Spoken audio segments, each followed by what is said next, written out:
எல்லாருக்கும் வணக்கம்.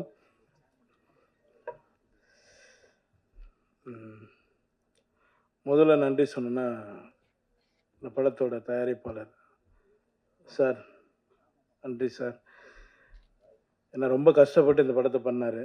என்னால் இல்லை, அவர் ஃபைனான்ஸ் ரீதியாகவும் எல்லா விதத்துலேயும் ரொம்ப கஷ்டப்பட்டு அந்த படத்தை பண்ணார். அதுக்காக இந்த படம் ஓடணும் சார். கண்டிப்பாக சப்போர்ட் பண்ணுவோம் கடவுள் உங்களுக்கு. அடுத்து வினேஷ் சார், டைரக்டர். அவர் சொன்னார் கரெக்ட், உண்மை. 15 வருஷத்துக்கு முன்னாடி தீக்குளிக்கும் பச்சை சார். வாங்க சார். வணக்கம் சார். தானு சார். ஒரு 15 வருஷத்துக்கு முன்னாடி தீக்குளிக்கும் பச்சை மரம் படத்தில் வந்து பிரச்சனை ஹீரோ. அவர் சொன்ன மாதிரி, சார் சொன்ன மாதிரி வினேஷ் சார் டைரக்ஷன் பண்ணார். அதில் ஒரு சின்ன கேரக்டர் பண்ணோம் நாங்கள். அவரோட ஃப்ரெண்டு கேரக்டர் பண்ணோம். 1000 ரூபா சம்பளம் தரேன் அப்படின்னாரு. சரி ஓகேங்க அப்படின்னு. ரொம்ப வருஷம் விட்டு அதுக்கப்புறம் நாங்கள் எங்கள் 2 பேருக்கும் கான்டாக்ட் இல்லாமல் இருந்தது. ஒரு 5-6 வருஷத்தை விட்டு ஒரு ஃபோன் வந்தது. அந்த வாய்ஸ் கேட்டு தான் நான் வந்து பேர் கூட கேட்காம வினீஷ் சார் எப்படி இருக்கீங்கன்னு ரொம்ப ஷாக் ஆகிட்டார். ஏன்னா நான் பழசை மறக்க மாட்டேன். நமக்கு 1 ரூபா 2 ரூபா கொடுத்தனையும் நான் மறக்க மாட்டேன். அதுக்கப்புறம் நான் பேச ஆரம்பித்தேன். பேசி வாங்க சார் நேரில் மீட் பண்ணலாம் அப்படின்னு. ஒரு 5 நிமிஷம் தான் லைன் சொன்னார். அவரோட பிரச்சனையும் சொன்னார். ஓகே படம் பண்ணலாம் சார், நீங்கள் படம் ஸ்டார்ட் பண்ணுங்க அப்படின்னு. பண்ண படம் தான் இந்த படம். இந்த படத்தில் நடித்த எல்லாருக்குமே நான் நன்றி தெரிவிச்சுக்கிறேன். மேடம் உங்களுக்கும், அப்புறம் அறிவு பாலா, சாந்தி அக்கா, நிறைய பேர் இருக்காங்க. மது அம்பட் சார் வந்து அவர் சார் சொன்ன மாதிரி அவருக்கு வயசு ஆகலைங்க இன்னும். எனக்கு ஒரு கதை சொல்லியிருக்காருங்க, டைரக்ட் பண்ண போகிறாரு. சொல்லிட்டேன் சார், சாரி சார் உங்களுக்கு தெரியாமல். ஒரு சரியான கதை சொல்லியிருக்காரு, சூப்பர் கதை சொல்லியிருக்காரு. அந்த படம் சீக்கிரம் நானும் சாரும் கண்டிப்பாக பண்ணுவோம். தனஞ்சயன் சார் உங்களுக்கு ரொம்ப நன்றி சார். சார் உங்களுக்கு ரொம்ப நன்றி. ஏன்னா பயங்கர சப்போர்ட் பண்ணியிருக்காங்க இந்த படத்துக்காக. இந்த படம் ரிலீஸ் பண்ணுறதுக்கு தானு சாரும் தனஞ்சயன் சாருக்கும் நான் நன்றி தெரிவிச்சுக்கிறேன். சார் சொன்ன மாதிரி சார், நான் எங்கே சார் சம்பளம் ஃபிக்ஸ் பண்ணுறேன்? என் சம்பளம் தான் வெளியில் இருக்கிறவங்க எல்லோரும் ஃபிக்ஸ் பண்ணுறாங்க சார். என் சம்பளம் எனக்கு எவ்வளோன்னு தெரியாது சார். அந்த சுச்சுவேஷனில் தான் போயிட்டுருக்கேன். நீங்கள் சொன்ன மாதிரி நாங்கள் எல்லாம் சம்பளம் கம் பண்ணுறோம் சார். நீங்களே அனுப்புங்க சார், யார் ஒன்றாலும் அனுப்புங்க, நல்ல கதை கிட்ட அனுப்புங்க. சொல்கிற சம்பளத்தை நீங்களே வாங்கி கொடுத்துருங்க. அதை கேட்டால் தான் இங்கே எதிரி ஆயிரும். அதான் உண்மை. இப்போ நம்ம வந்து நேற்று முந்தின நாள் வரல, யார் வேணாலும் என்ன வேணாலும் பேசுகிறாங்க. என் அசிஸ்டண்ட்டு என்கிட்ட ஒரு 3-4 வருஷமாக ஒர்க் பண்ண ஒரு தம்பி ஒருத்தன் ஹீரோவை பண்ண போகிறேன்னு சொன்னான். ரொம்ப நல்ல விஷயம், போய் பண்ணுற போட அப்படின்னேன். ஆனால் அதில் 2 நாள் ஒர்க் பண்ணலாண்ணா, நீங்கள் எனக்கு ஒரு வாய்ப்பு கொடுத்தீங்கன்னா அது நல்லாயிருக்குண்ணா அப்படின்னா. சரி ஓகேடா, நான் எவ்வளோ பேர் போகிறோம் வாடா அப்படின்னு சொல்லி பண்ணேன். அந்த படத்துக்கு தான் நான் 7 லட்சம் கேட்டேன், 8 லட்சம் கேட்டேன்னாங்க. இது என் படம், நான் தான் வரணும், இல்லைன்னா தப்பு, நீங்களே நான் தப்பாக எழுதுங்க, இது என்னோட படம். எனக்கு அவங்க சொன்னாங்க, நாங்கள் வந்துட்டோம். நான் சொல்லட்டோம்மா, இன்றைக்கி பெரியவங்க இருக்காங்க, அவங்க இதில் சொல்லட்டுமா? எனக்கு எவ்வளோ பேர் பணம் தரணும்னு தெரியுங்களா? லிஸ்ட் எடுத்து கொடுக்கட்டுங்களா? உங்களால் வாங்கி கொடுக்க முடியும்னா சொல்லுங்கள், நான் எடுத்து கொடுத்துட்றேன். ஏன் சார் உங்கள் லிஸ்ட் இருக்கான்னு என்ன கொடுக்குறோம், கண்டிப்பாக கொடுக்குறோம். இப்படி பேசாதீங்க. நாங்கள் சப்போர்ட் பண்ணி தான் நாங்கள் போயிட்டுருக்கோம். என்னை பொறுத்த வரைக்கும் நான் எல்லோரும் சப்போர்ட் பண்ணிகிட்ருக்கேன். இன்றைக்கி 50-60 கோடி சம்பளம் வாங்குகிற டைரக்டருங்க கூட எங்கேருந்து ஆரம்பித்தாங்க நீங்கள் எல்லோரும் ஒரு முறை யோசிச்சிங்க, சரிங்களா? இந்த படம் ரொம்ப கஷ்டப்பட்டு, நான் ஜாஸ்தி பேசலை, எமோஷன் ஆகலை, அப்படியே ஃப்ரீயாக விட்டுருவோம். பேசுகிறவங்க பேசட்டும், கடவுள் பார்த்துக்குவோம், அவ்வளோதான். நான் எதுவும் பேசலைங்க. இந்த படத்துக்கு சப்போர்ட் பண்ணி இந்த படத்தை எப்படியாவது நீங்கள் தான் ஜெயிக்க வைக்கணும். உங்களோட ஆதரவு எங்களுக்கு வேணும். ரொம்ப நன்றி, எல்லாருக்கும் ரொம்ப நன்றிங்க. எனக்கு 6:30க்கு ஃப்ளைட்டு. நான் பெங்களூர் போகணும். அதனால தான் நான் 4:30 மணிக்கு போனேன்னு தான் ஒரு 1/2 hour எக்ஸ்ட்ரா இருக்கேன். ரொம்ப நன்றிங்க, எல்லாருக்கும் ரொம்ப நன்றி. தேங்க்யூ. இன்ப நாள் இது, இனிய நாள் இது. மேடையில் வீட்டிற்கும் மேன்மை தங்கியோர்களே, பத்திரிகை நண்பர்களே, தொலைக்காட்சி தோழர்களே, உங்கள் அனைவருக்கும் என் பணிவான மாலை தமிழ் வணக்கத்தினை மகிழ்வோடு தெரிவித்துக் கொள்கின்றேன். ஜோரா கையை தட்டுங்க படத்துடைய முன்னோட்டமும் பாடல்களும் நான் ஏற்கனவே கண்டு கழித்து பேருவகை கொண்டேன். நீங்கள் இப்பொழுது பார்த்திருப்பீர்கள், கண்டு கழித்திருப்பீர்கள். எல்லாருக்கும் நல்லவனாகத்தான் தம்பி யோகி பாபு இருக்கிறாரு.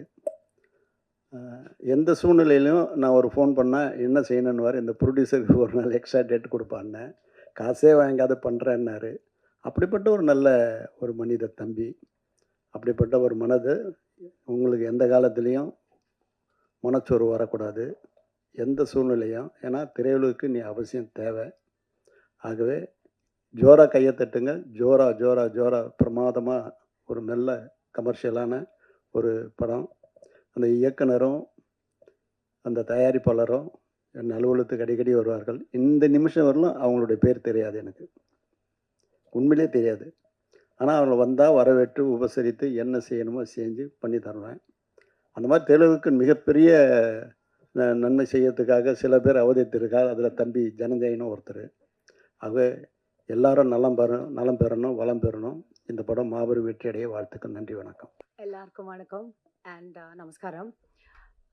எனக்கும் தமிழ் கொஞ்சம் கொஞ்சம் தெரியும். நான் இப்போ கற்றுக்கிறேன். பட்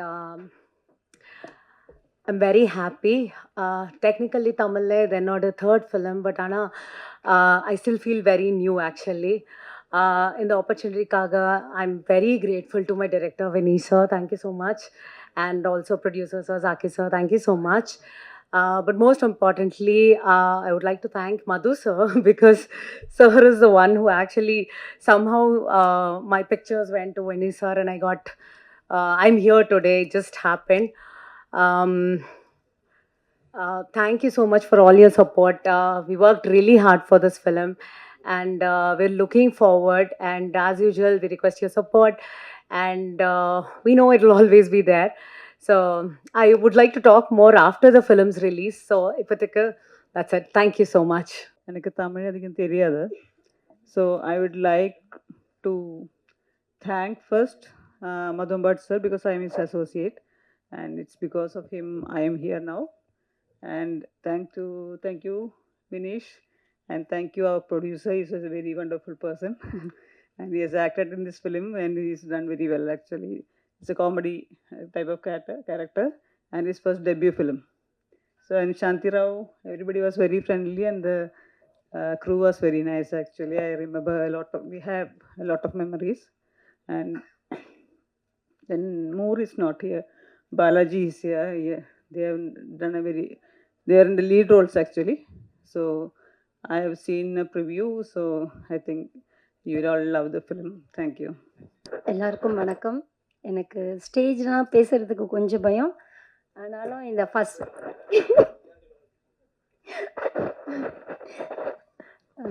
ஜோரா கைத்தட்டு இந்த படத்துக்கு கூப்பிட்ட வினிஷ் டைரக்டர் சாருக்கும் ரொம்ப தேங்க்ஸ். அதோட யோகி பாபு சாருக்கு நான் ரொம்ப ரொம்ப தேங்க்ஸ். எப்படி சொல்லிக்கணும்னு தெரியல. ஃபைட் பண்ணும்போது கூட சரி நான் ரியலாகவே அடிச்சிட்டேன். ஆனால் கூட அவர் பெருசாக அக்காக்கா பரவாயில்லக்கா அடிங்கக்கா அப்படின்ற மாதிரி தான் இருந்தார். ப்ளஸ் மற்றவங்களா இருந்தால் கால் எடுத்து வைக்கணும், மற்றவங்களா இருந்தால் இல்லை வேறு யாருன்னா வச்சு பண்ணுங்கன்னு சொல்லுவார். ஆனால் யோகி பாபு சார் எப்படி சொன்னதில்ல, செம்ம ஸ்வீட்டு. அக்கா அதெல்லாம் ஒன்றும் இல்லை, ஒர்க்கு பண்ணுங்கக்கான்னாங்க. இந்தளவு ஃப்ரீடமாக ஃபைட் பண்ணும் போதும் சொல்லவும் மாட்டாங்க. அதே மாதிரி டைலாக் சொல்லும் போதும் நல்லா என்கரேஜாக சொன்னார். ப்ளஸ் யோகி பாபு சாருக்கு நான் இன்னொன்று சொல்லணும்னா, நாங்கள் டான்ஸ் டீமாக போனால் கூட அசிஸ்டண்ட்டாக இருக்கட்டும், டான்சஸாக இருக்கட்டும், நல்லா ஹெல்பிங் நேச்சர் எதுனா வேணுமென்னா தான் கொடுக்கறது. அது மாதிரி படங்கள் வாய்ப்பு கொடுக்குறது அதிலெல்லாம் சொல்லவே முடியாது. செம்ம யோகி பாபு சார். ஓகே. அச்சோ, சத்தியமா அதெல்லாம் கிடையாது. இது நானே தான் சொல்கிறேன். எனக்கு ஒன்றும் புரியல. எனக்கு இல்லை யோகி பாபு சார் பற்றி சொல்கிறதுக்கு வார்த்தையே கிடையாது. அந்த அளவு ஹெல்பிங் நேச்சர் ஜாஸ்தியாகவே இருக்குது உண்மையிலேயே. அப்புறம் டைரக்டர் வினிஷ் சார் எனக்கு இந்த ஜோரா கைத்தட்டு படத்தை கூப்பிட்டதுக்கு ரொம்ப ரொம்ப தேங்க்ஸ். ப்ரொடியூசர் சாருக்கும் ரொம்ப ரொம்ப தேங்க்ஸ் சொல்லிக்கிறேன். அப்புறம் படத்தை பார்த்துட்டு எனக்கு ட்ரைலர் நான் பார்த்தேன். பார்க்கும் போதே எனக்கு ரொம்ப ரொம்ப பிடிச்சிருந்தது. இதையும் நீங்கள் பிடிச்சு பார்த்து நீங்கள் தான் சொல்லணும், நீங்கள் தான் ப்ளஸ் பண்ணணும். அதுக்கு தான் நன்றி. இதுக்கு மேலே எனக்கு எப்படி பேசணும்னு தெரியல, வைக்கணும். ஸோ நான் மேனகா. இந்த I am so happy to be a part of JKT ஜோரா கைத்தட்டு. எனக்கு சுஜா கேரக்டர் பண்ணியிருக்கேன். It's a journalist cum reporter character பண்ணியிருக்கேன் த்ரூ த மூவி. அண்ட் எனக்கு இந்த வாய்ப்பு கொடுத்த டைரக்டருக்கு ரொம்ப நன்றி. ஸோ ஆக்சுவலி இது ஃபஸ்ட்டு கால் டேட் வந்தது எனக்கு 2022. அப்போ ஒரு கால் டேட் வந்தது. So next 2023. ஸோ 2024 ஃபுல்லாக எடுத்துக்கிட்டாங்க. It's 3 years completely 3 years of hard work. இந்த வருஷம் எனக்கு ரிலீஸ் ஆகும்போது ஐ எம் ஸோ ஹாப்பி. எல்லாருமே தேட்டரில் பாருங்கள், சப்போர்ட் பண்ணுங்கள். Thank you so much. எல்லாருக்கும் வணக்கம். என் பேர் அருண் பாலா இல்லைங்க, அருவி பாலா. அதுக்கு ரொம்ப நன்றி. வந்திருக்கும் பத்திரிகை அனைவருக்கும், மீடியா அனைவருக்கும் எனக்கு கொஞ்சம் நர்வஸாக இருக்குது. பேசணுன்னா கொஞ்சம் லைட்டாக ஸ்கிரிப்ட் இல்லாமல் கொஞ்சம் உதறது, வேறு எதுவும் இல்லை. ஏன்னா தப்பாக பேசினா மன்னிச்சிருங்க. ஃபஸ்ட் வந்திருக்கவங்க அனைவருக்கும் நன்றியும் வணக்கம் தெரிஞ்சுக்கிறேன்.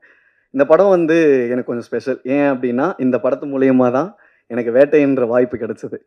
ஏன்னா நாளைக்கு ஷூட் வச்சுட்டு இன்றைக்கி நைட்டு வந்து நான் கிளம்பணும்னு சொல்லிட்டு வினிஷ் சார்ட்ட போய் நிற்கும்போது இல்லவே முடியாதுன்னு சொல்லாமல் என்னை சீக்கிரம் முடிச்சு அனுப்பிச்சினது வினிஷ் சார் தான். அதுக்கு முன்னாடி மது அம்பட் சார் தான் இந்த படத்துக்கு கிடைக்கிறதுக்கு காரணமாக இருந்தது. அன்றைக்கி வந்து சும்மா போய் பார்க்க போனவொடனே இவன் நல்லா இருக்கானே, இவனே நடிக்க சொல்லுவோம் அப்படின்னு சொன்னது வினிஷ் சார். ஸோ அப்படி தான் இந்த படம் வந்து ஜேர்னி ஆரம்பித்தது. இந்த மேடையை நான் யூஸ் பண்ணி நான் மது அம்பட் சாருக்கு அவருடைய சினிமா வாழ்க்கையின் 50வது வருஷ வாழ்த்துக்களை நான் தெரிவிச்சுக்கிறேன். அதோட வரைக்கும் ப்ரொடியூசர் சார், நான் இது வரைக்கும் இன்னைக்கு தான் அவரை நான் ப்ரொடியூசராக பார்க்குறேன். ஏன்னா இவ்வளோ நாளாக கோ ஆர்டிஸ்டராகவே பார்த்துட்டு அதுவும் ஜாலியாக ஒரு ஹாஃப் டவுசர் போட்டு ஒரு கட் பண்ணின்னு போட்டா எங்களுக்கெல்லாம் கேரளாவில் குளிரும் போது இந்த மனுஷன் நல்லா கோவா டூர் அந்த மாதிரி ஜாலியாக சுற்றிட்டு இருந்தார். ஸோ இன்றைக்கி தான் ஒரு ப்ரொடியூசராக பார்க்கும்போது ஸோ ரொம்ப சந்தோஷமாக இருக்குது. அடுத்தது வந்து யோகி பாபண்ணன். நான் எல்லாரும் நிறையா சொல்லிட்டாங்க அண்ணனை பற்றி, நான் ஒன்றும் புதுசாக சொல்கிறதுக்கு இருந்தாலும் சொல்லணுன்னா, நம்ம எவ்வளோ பெரிய பெரிய ஆர்டிஸ்ட் கூட வேலை பார்த்தாலும் எல்லாருமே நமக்காக யோசிப்பாங்களான்னு தெரியாது. அது ஒரு சிலர் மட்டும்தான். அந்த இடத்துல நான் பார்க்கும்போது நான் யோகி பாபன் நான் எப்பயுமே பார்ப்பேன். ஏன்னா வந்து ஒரு டைலாக் சொல்லும்போது ஆப்போசிட் என்ன டைலாக் சொல்லலாம், என்ன கவுண்டர் கொடுக்கலாம் அப்படின்றது அவங்க என்ன பண்ணலான்றது ஆஸ் ஆர்டிஸ்ட்டாக யோசிப்போம். பட் ஆனால் வந்து அண்ணன் மட்டும் என்னன்னா, ஆப்போசிட்டில் இருக்கவங்க நமக்கு என்ன பேசணும், என்ன பேசினா நல்லாயிருக்கும், தம்பி நீ இது பேசுகிறா, நீ இது பேசுகிறா, நான் இது சொல்கிறேன், நல்லா இருக்கும்டா அப்படின்னு வந்து ஒரு வாட்டியும் நம்மளை வந்து கோஆர்டினேட் பண்ண கைட் பண்ணுற விஷயங்கள் வந்து ரொம்ப நமக்கு சந்தோஷமாக இருக்குது. அவர் கூட ஒர்க் பண்ணுறது இதோட 4வது படம். ஸோ 4வது படம் மாதிரி இல்லை, ஒரு படமும் எனக்கு புதுசாக தான் இருக்குது. ரொம்ப தேங்க்ஸ்ண்ணா, தேங்க்யூ ஸோ மச். அடுத்தது ஹீரோயின் மேம் வந்து கூட ஒரு 2-3 சீன் இருந்தாலும் ரொம்ப ஜாலியாக ரொம்ப ஃப்ரெண்ட்லியாக இருந்துக்கிட்டாங்க. So thank you so much. கடைசியாக லாஸ்ட்டில் வந்து நான் டேரக்டர் சாரோட முடிச்சுக்கிறேன். நான் இதோட எனக்கு ரொம்ப சாரி கேட்டுக்கிறேன் அண்ட் தேங்க்யூ சொல்லிக்கிறேன். எல்லாருக்கும் நன்றி. யாருன்னா மிஸ் பண்ணியிருந்தேன்னா அவங்களாம் மன்னிச்சிருங்க. Thank you so much. வந்திருக்கிற பத்திரிகை மீடியா நண்பர்கள் அனைவருக்கும் வணக்கம்.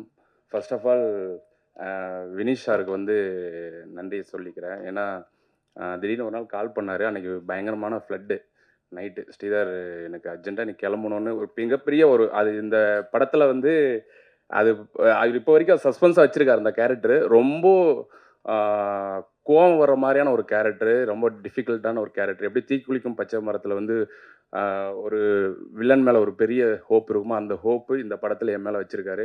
சார் கண்டிப்பாக நீங்கள் என் மேலே வச்சுருந்த இதுக்கு நான் கண்டிப்பாக காப்பாற்றிருக்கேன்னு நினைக்கிறேன். வினிஷ் சார் ரொம்ப தேங்க்யூ. அதுக்கப்புறம் யோகி பாபா நான் கிட்ட ஒரு சாரி கேட்கணும், அவங்க முன்னில் கேட்டுக்கிறேன். ஏன்னா அந்த ஷார்ட்டில் பார்த்துருப்பீங்க, அவர் மண்டையில் பாட்டில் அடிக்கிறது அடிக்க சொல்லிட்டாரு. அடிச்சுட்டு நல்லாவே அடிபட்டுருச்சு. நான் ஷார்ட் முடிச்சுட்டு போய் அண்ணா சாரின்றேன். டேய் அதெல்லாம் ஒன்றும் இல்லைடா, ஷார்ட் நல்லா வந்திருக்கா, இல்லைன்னா 1 மோர் போகலான்டாரு. ஆனால் அதுக்கு அடுத்த நாள் அவளுக்கு பெயினோட தான் இருந்தார். ஸோ ரியலி சாரி யோகி பாபண்ணா. இல்லை ஏன்னா அந்த அளவுக்கு டெடிக்கேஷன். அதாவது அவர் இருக்கிற இந்த ஆர்டிஸ்டுக்கான ஒரு பொசிஷனில் இருக்கும்போது யாராக இருந்தாலும் அடிபடிச்சுன்னா சரி ஓகே ஒரு ஆஃப் அன் அவர் எடுத்து என்ன தெரியுமா கேட்டார். வினிஷ் சாரையும் கூப்பிட்டாரு, என்னையும் கூப்பிட்டாரு. ஆனால் அடிபட்டுருச்சானா. ஆனால் வினிஷ் சார் வந்து செக் பண்ணிட்டு இருந்தார். டேய் வினிஷ் சாருக்கு கேளு, இல்லைன்னா 1 மோர் போகலாம், இன்னொரு பாட்டில் எடுத்து அடி நான் பார்த்துக்கிறேன் அப்படின்றாரு. அது வந்து மிக சிறந்த ஒரு கலைஞனால மட்டும்தான் வந்து ஒரு அந்த அளவுக்கு வந்து நம்ம அந்த ஒரு ஏன்னா அது பாட்டில்ன்றது வந்து நமக்கு நான் எதிர்பார்க்கவே இல்லை. ஆக்சுவலி அது கொஞ்சம் மிஸ் ஆக வேண்டியது கரெக்டாக போய் அண்ணன் மண்டையில் அடிச்சிருச்சு. அது இப்போ வரைக்கும் எனக்கு வருத்தமாக இருக்குது. ரியலி சாரி கேட்கணும்னா. அதுக்கப்புறம் தனஞ்சன் சார் இப்போ வரைக்கும் வினிஷ் சார் ஃபுல் சப்போர்ட்டில் பேக்ராப்பில் இருந்து ஒர்க் பண்ணி கொடுத்துருக்காரு. சார் வந்ததுக்கு மிக்க நன்றி சார். இதை கடந்து நான் பேசணும் அப்படின்னா கண்டிப்பாக வந்து மதம்பட் சார், அவரை வந்து அவரு கூட நாங்கள் ஒர்க் பண்ணது வந்து இந்த ஜென்மத்துக்கான பாக்கியமாக நான் எடுத்துக்கிறேன். ஏன்னா ஒரு நாள் நைட் அந்த கல்லரை பார்த்துருப்பீங்க. அந்த நைட்டு வந்து நைட் ஷூட் ஆக்சுவலி 7 o'clock மேலே ஆரம்பித்தோம். மது சார் வந்து ஆக்சுவலி இதிலேருந்து ஸ்டேஜ்லேருந்து ஒரு 400 feet மேலே இருக்கும் அந்த ஹில்ஸு. கிட்டத்தட்ட 3:30 மணிக்கு மதியம் 3:30 மணிக்கு போய் லைட் பண்ண ஆரம்பித்தாருங்க. கிட்டத்தட்ட நைட்டு 8-9 மணி வரைக்கும் லைட் பண்ணிட்டு தான் எல்லாருமே கூப்பிட்டாரு. அன்னைக்கு விடிய காலையில் நைட்டு சாப்பாடு 3 மணிக்கு சாப்பிட்டாரு அவர். அந்த அளவுக்கு இந்த வயசில் அவர் சாரோட டெடிக்கேஷன்ன்றது வந்து நான் வியந்து பார்த்த ஒரு விஷயம். இந்த வயசில் அவர் வந்து பண்ணுறது உண்மையிலே எனக்கு அப்படியே ஒரு யங்ஸ்டர் மாதிரி இருக்காரு. இப்போவும் அவ்வளோ கெத்தா அவ்வளோ எக்ஸ்ட்ரானரி லைட்டிங் அவ்வளோ மிரட்டி இருக்காரு மதம்பட் சார். இந்த ஜென்மத்தில் உங்கள் கூட நாங்கள் எல்லாம் ஒர்க் பண்ணது எங்களுடைய packing sir, really sir packing sir. அதுக்கப்புறம் ஜாகிர் சார் நிறைய விஷயங்கள் வந்து சப்போர்ட் பண்ணீங்க. நிறைய நல்ல எவ்வளோ இடைஞ்சல் இருந்தாலும் பார்த்துக்கலான்ட்டு கூலா இருப்பாங்க. இவரும் இந்த வினித் சார் இருக்க மாதிரி பயங்கர சேட்டை பிடிச்ச ஆளுங்க. ஏன்னா நான் சொல்லுவேன், "சட்டா டைம் ஆகுது." அவர் சொல்லுவார், வினித் சார் கூலாக இருங்க சார், எல்லாமே நடக்கும்." அதே மாதிரி கூலாக இருப்பாங்க. 2 பேருமே எந்த டென்ஷனும் கிடையாது. ஏன்னா எல்லாமே அவுட்டோரு, நிறைய செட்டும் இருக்குது. இந்த அளவுக்கு 2 பேருமே வந்து ரொம்ப கூலாக ஹேண்டில் பண்ணுவாங்க. எங்களுக்கு பதட்டமாக இருக்கும் ஆக்சுவலி. ஆனால் அவங்க 2 பேரும் கூலாக ஒர்க் பண்ணிட்டு இருப்பாங்க, டைரக்டரும் ஜாபிர் சாரும். அதே மாதிரி கோபடி சார் சரவணண்ணா, அவர் இங்கே வரல, அவர் மலேசியாவில் இருக்கார். அண்ணாவுக்கு என்னோட தேங்க்யூ சொல்லிக்கிறேன். அதுக்கப்புறம் இன்னொரு விஷயம், பலமான விஷயம், இந்த கூட்டணியில் வந்து நான் நன்றி சொல்ல வேண்டியது SN Arunagiri sir, music director. So ஆக சிறந்த ஒரு மியூசிக் டைரக்டர் இந்த இண்டஸ்ட்ரியில். கண்டிப்பாக சார், நீங்களும் இன்னும் நிறைய படங்கள் எதிர்பார்க்குறேன், நீங்களும் பண்ணணும். அதுக்கப்புறம் இப்போ கொஞ்ச நேரத்துக்கு முன்னாடி எனக்கு பேச வராதுன்னு சொன்னார்ல ஒருத்தர், art director Ayyappan sir, Meiyazhagan படத்தோட ஆர்ட் டைரக்டர். அவர் ஒர்க்கில் வந்து மெய்யழகன் படம் பார்த்துருப்பீங்க எப்படி இருந்ததுன்னு. ஆனால் ஒர்க்கில் சின்சியராக இருப்பார், அவர் பேச தான் வராது. சார் உங்கள் ஒர்க்கும் ரொம்ப நல்லா இருந்துச்சு சார், தேங்க்யூ சார். அதுக்கப்புறம் எல்லாருக்குமே ரொம்ப நன்றி. 16 ரிலீஸ் ஆகுது. கண்டிப்பாக இந்த படம் வந்து நீங்கள் மண்டேலா டைப்பில் யோகி பாபு சார் பார்த்துக்கணும், அந்த மாதிரி வேற ஒரு செக்ஷனில் இந்த படத்தில் யோகி பாபு அண்ணனை பார்க்கலாம். அது கண்டிப்பாக வந்து வினித் சார் வந்து உங்களை எல்லாரும் என்டர்டைன் பண்ணுற மாதிரியான ஒரு விஷயம் தான் பண்ணியிருக்காரு. 16 ரிலீஸ் ஆகுது. கண்டிப்பாக எல்லாரும் சப்போர்ட் பண்ணுங்கள். Thank you all. அனைவருக்கும் வணக்கம். என்னோட தமிழ் மொழியில் கொஞ்சம் மலையாளம் கலந்துருக்கும். ஏன்னா நான் பேசிக்கலி வந்து மலையாளி. ஆனால் அது பெரிய தப்பு இல்லைன்னு நினைக்கிறேன். ஏன்னா மலையாள மொழியோட தாய்மொழி வந்து தமிழ் மொழி.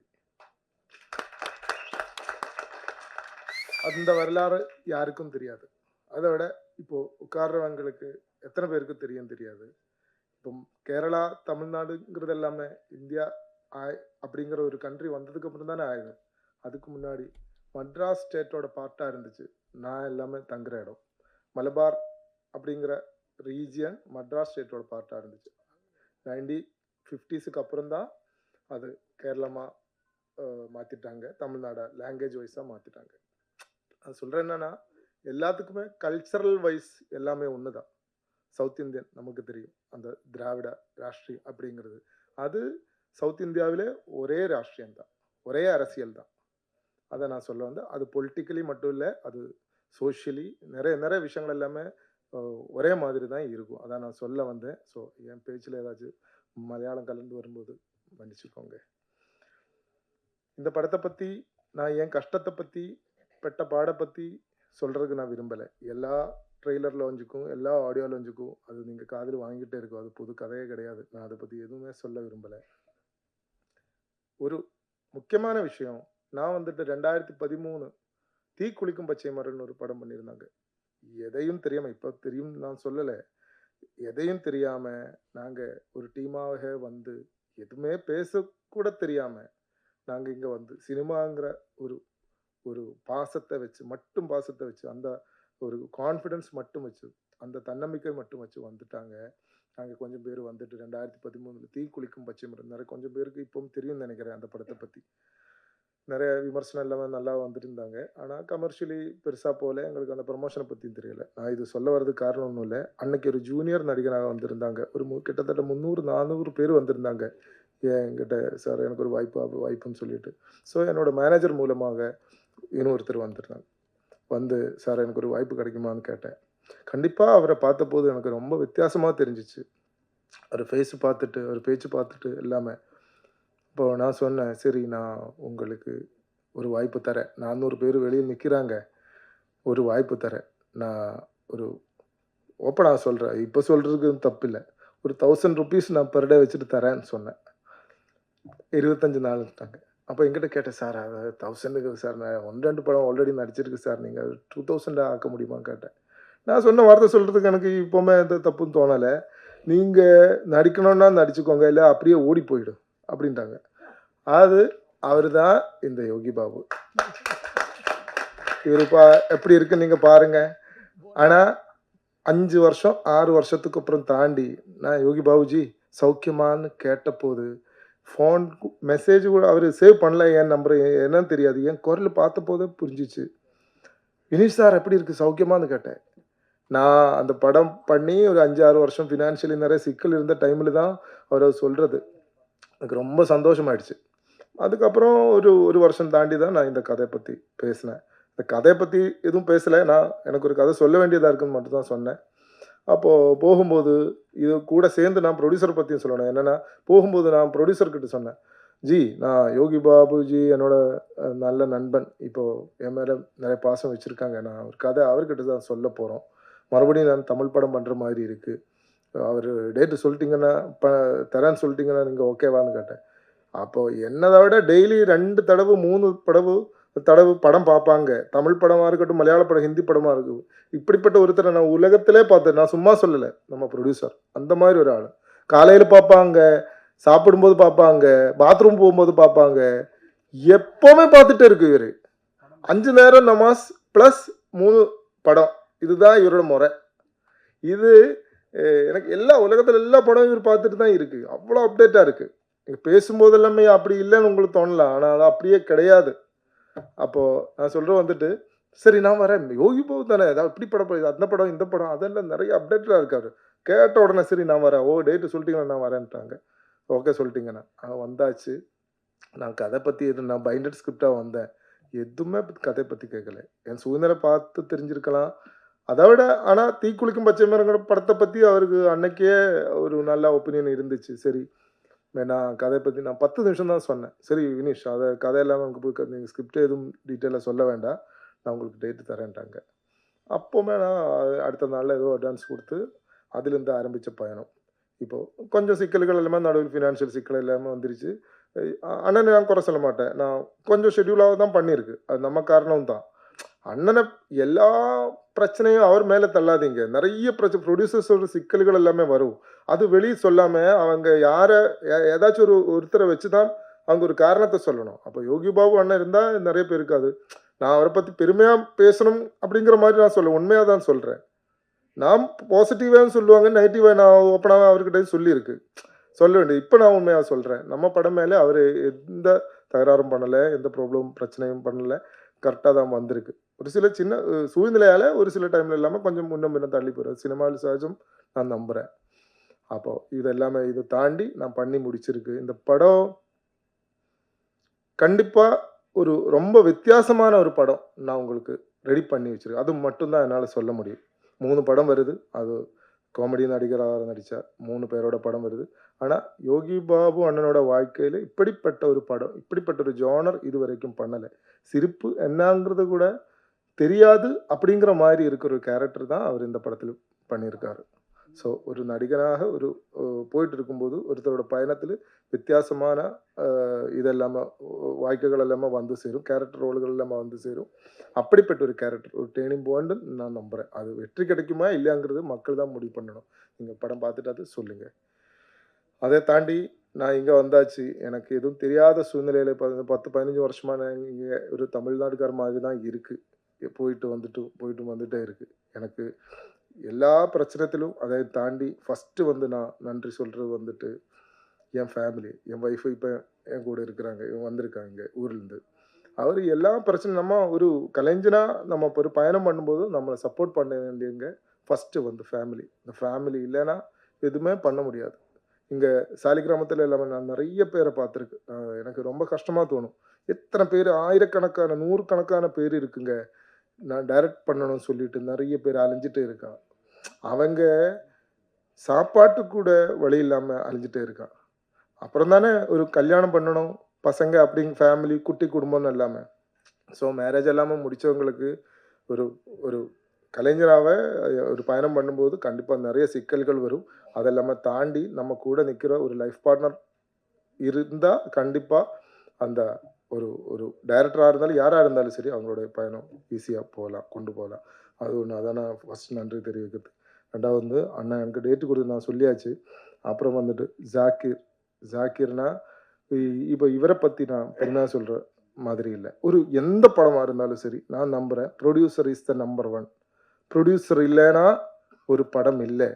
சினிமா அப்படின்னா ஃபஸ்ட்டு நம்ம ப்ரொடியூசரை தான் மதிக்கணும். அது யாராக இருக்கட்டும், அவர் எக்ஸ்பீரியன்ஸ் இருக்கலாம், இல்லாமல் கூட இருக்கலாம். ப்ரொடியூசரை நம்ம ஃபஸ்ட்டு நம்ம ஒரு ப்ராமினன்ஸ் கொடுத்து அவங்களுக்கு ஒரு முக்கியத்தை கொடுத்து அவங்க தான் பெரியவங்கன்னு நம்ம வைக்கல. என்னென்னா நம்ம சாப்பாட்டுக்கு சோத்து அவர் தானே தருது.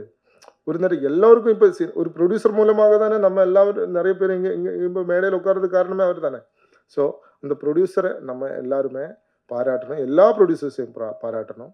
அவங்களுக்கு தான் நம்ம முக்கியத்துவம் கொடுக்கணும். இல்லைன்னா சினிமா உலகமே கெட்டு போயிடும். அது ஆர்டிஸ்டாக இருக்கட்டும், டெக்னீஷியன்ஸாக இருக்கட்டும், அவங்களுக்கு முக்கியத்துவம் கொடுத்து ப்ரொடியூசரை நம்ம ரெண்டாவது அப்படிங்கிற மாதிரி நம்ம யோசிச்சா கண்டிப்பாக சினிமா உலகமே கெட்டு போயிடும் நான் நம்புறேன். மலையாளமாக இருக்கட்டும், தமிழர் எந்த லாங்குவேஜாக இருக்கட்டும். ஸோ அதனால என்னோட நன்றி சாக்கிர் பாய் மேலே.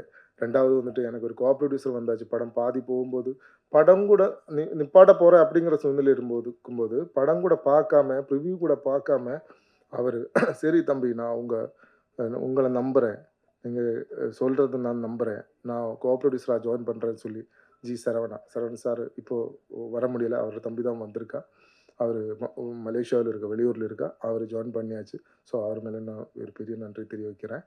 அப்புறம் வந்துட்டு மது அம்பாடி சார், நான் எல்லோரும் சொல்லியாச்சு, 4 தடவை நேஷ்னல் அவார்டு கிடைச்ச ஆளுங்க, 15-16 வாட்டி ஸ்டேட் அவார்டு, எல்லா லாங்குவேஜஸ்லும் இப்போ ஸ்டேட் அவார்டு கிடைச்ச, இத்தனை அவார்ட்ஸ் கிடைச்ச ஒருத்தர் இப்போது லைவாக இருக்கிறவங்க எத்தனை பேர் இருக்குங்கிறது எனக்கு தெரியாது. எனக்கு தெரிஞ்சது சார் மட்டும்தான்.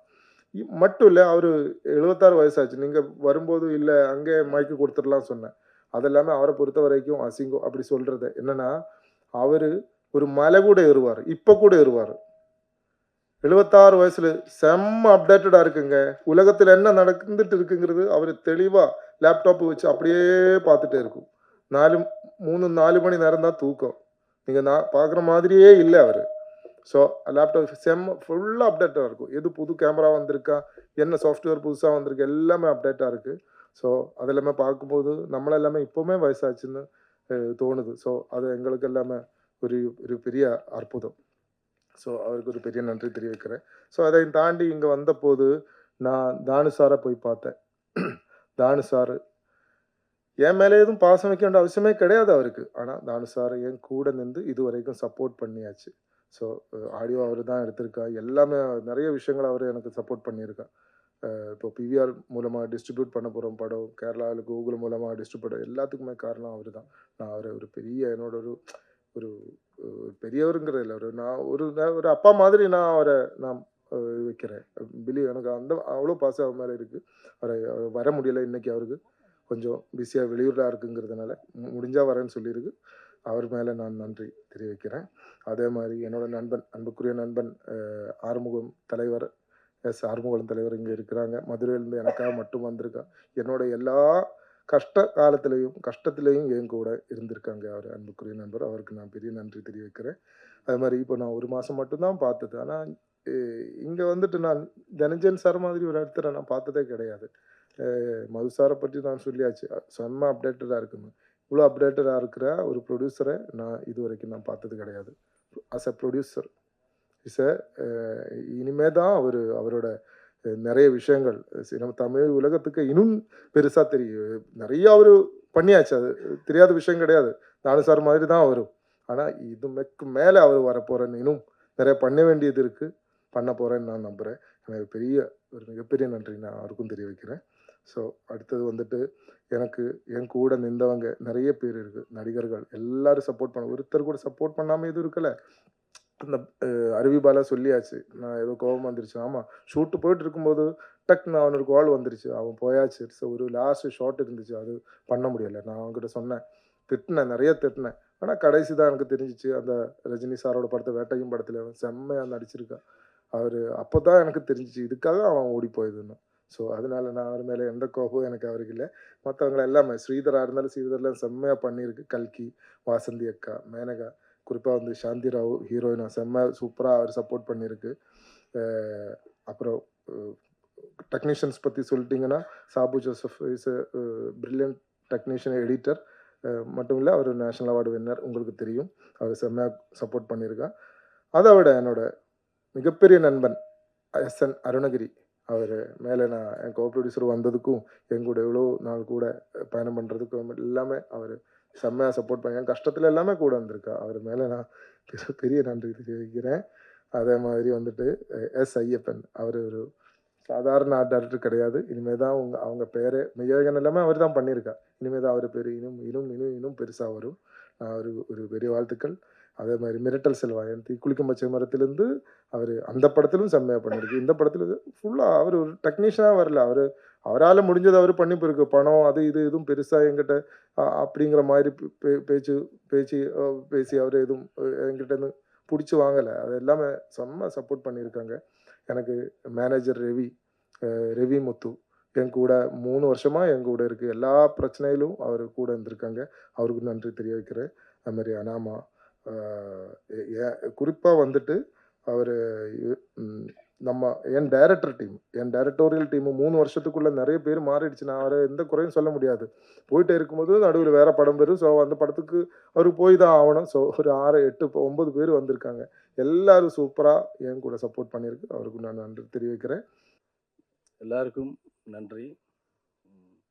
ஒரு ப்ரொடியூசராக நான் முதல் முறையாக ஒரு படம் எடுத்துகிட்டு இருக்கேன். இங்கே